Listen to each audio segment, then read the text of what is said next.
Hi, everyone. My name is Alyssa Andrews. I'm here with the National Sports Media Association, and today I will be interviewing Mr. Brad Elliott Schlossman. How are you doing today? I'm doing well. How are you? Doing pretty good. Good. So before we start, can we get a little bit of background information on you and what you're currently doing? Yes. I work at the Grand Forks Herald, and my beat is college hockey. So kind of a unique beat. There's not a lot of colleges that have Division One men's and women's ice hockey, but University of North Dakota does. It's kind of the uh, a big sport on campus in North Dakota. They have an arena that seats about 12,000 and they sell it out for all their home games. So we cover it kind of like an NHL team here because North Dakota does not have any pro teams. And yeah, this time of year here in March, it's NCAA tournament time. So things are heating up. And you've gained a significant amount of following over the years. What initially sparked you to cover college hockey? Yeah, I think I went to college in Grand Forks and I started at the paper and I was doing preps and that position opened up. The guy who did it before me covered it for 36 years and he retired and so they just kind of moved me into it and that's how I got started and I've been there ever since and have had a really good time doing my job.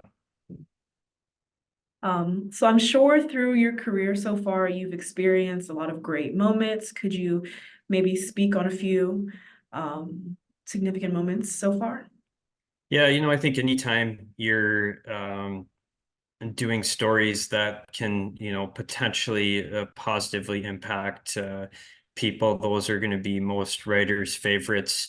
One that comes to mind, there was a referee that took a puck to the face, and he ended up having to have all sorts of operations. Um, and I did a story on it. And in the process of doing the story, I learned that he was an independent contractor, that all these officials are.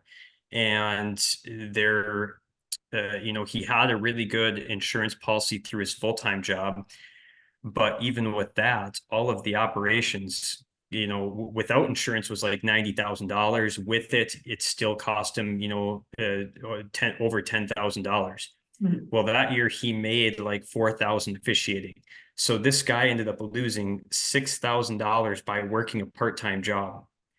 And I ended up writing a story about that. And afterwards, the league took out a secondary insurance policy for their officials, so this situation wouldn't happen again. So that's one thing that I think back to is, with a story that ended up positively impacting people who are in the field. Um, and hockey is known to be a very intense sport. Fans are very involved. How do you maintain, just giving them an insightful coverage while not rubbing them off the wrong way? Yeah, I think you just try to find the most interesting stories as possible and not get roped into too much of the social media. People are going to have hot takes about everything. People are going to say not so nice things about you on social media sometimes, and you just kind of have to ignore some of it and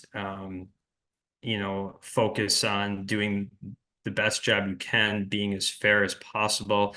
And if you do that, I think you're all right. And maybe lean on people whose opinions you respect, and those people can give you some constructive criticism on how to improve what you're doing, and maybe don't focus on what Joe 03758 says to you on Twitter. With hockey being a growing sport, what are some opportunities that you think exist in the development as well? Yeah, it is. I think especially on the women's side, there's a lot of growth to be had on the women's side. There are almost double the number of men's programs as women's right now, and I really think what we're seeing with women's athletics is that everyone has vastly underestimated the potential of it.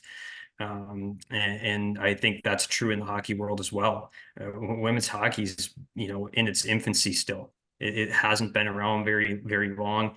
We're just finally starting to see a pro league pop up that where they have all the best players in one. This is the first year of it. So I really think that side is what stands out to me, sport wise, is an area that can really grow, and coverage wise. I think it's something that's undercovered, and really an opportunity for emerging reporters to cover women's athletics and really carve out a role for themselves, because there is an interest in it that I don't think is being met necessarily by the coverage. And if you want to make a name for yourself as a reporter, that's a great opportunity, I think, that you can take.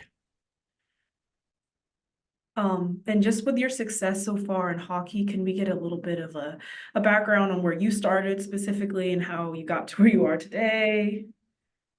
Yeah, I think I started. I kind of got thrown into it when I first started covering it on a beat, and I think my goal was to make the Herald a destination for people to go to for college hockey coverage, not just for the University of North Dakota, the local team I cover, but just covering the sport as a whole, covering wide interest things that may affect North Dakota, but just the general sport of college hockey as a whole. So I think that's something I tried to do when I started, was not just cover the local team, but if there's really good stories elsewhere, go and tell some of those stories. If there's something that impacts the sport as a whole, go tell some of those stories. And I think that's probably led to some interest from readers outside of North Dakota to read some of our paper stories.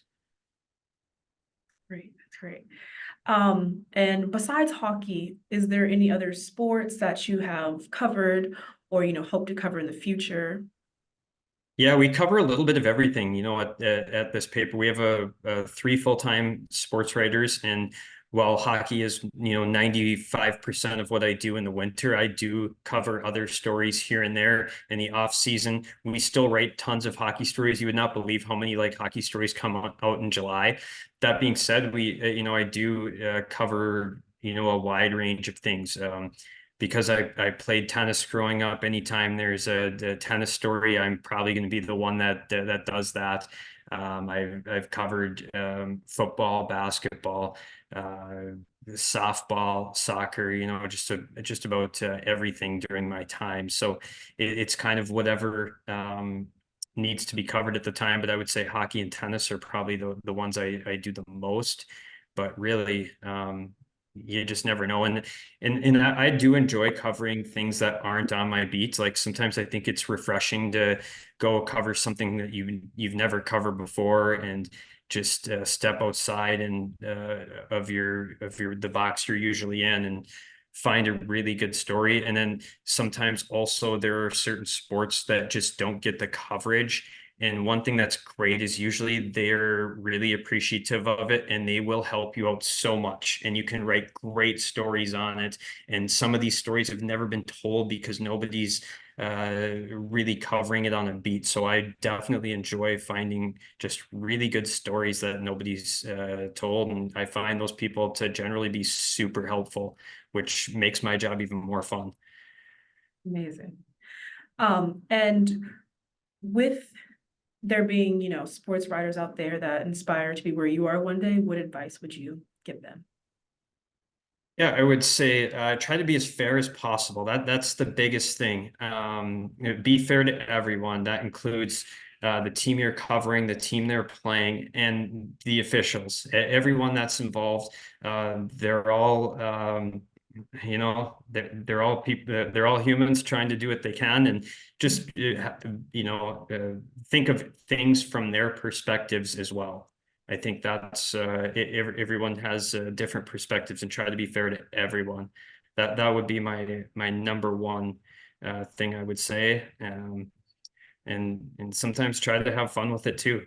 You know, it feels like there's just so much anger sometimes in sports about everything, and try not to get um, beaten down by some of that anger that's out there. At the end of the day, it's I know sports are a big industry and there's a lot of serious topics to cover on them, but also try to have some fun while you do it too. Yeah. Well, Mr. Schlossman, thank you so much for allowing me to interview today. And once again, congratulations on your 2024 National Sports Media Association Award.